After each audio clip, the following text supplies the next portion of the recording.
Hey, my name is Sam and I went through the welding program. Well, actually, I was doing my career development class and my teacher had brought up the welding program and I kind of knew about welding, not really that much. I heard about it in the past and I figured why not give it a shot, see if I'm getting good at it, see what can come. And from there on, it's history.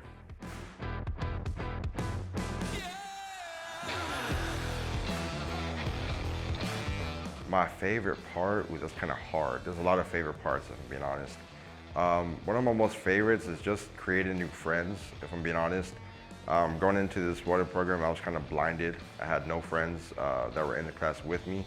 Well, the skills that I learned, the main reason they helped me as much as they did right now is because they had taught me how to do vertical, downhill. They had taught me how to do T-joints, lap joints, stuff like that.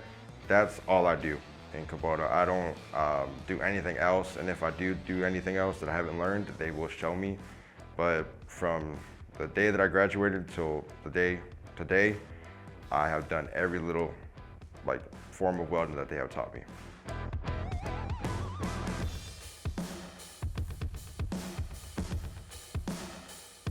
Oh, my family was happy. They were really proud of me, mainly because I come from a family that we just stick with one career.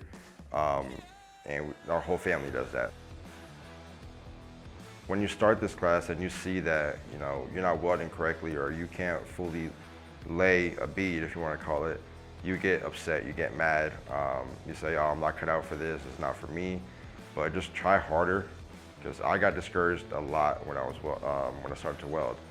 And I started grinding, I was hard on myself. I started working after.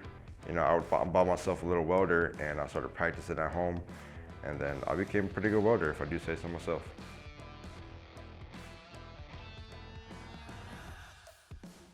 Foothill students, if you have the opportunity, join this class.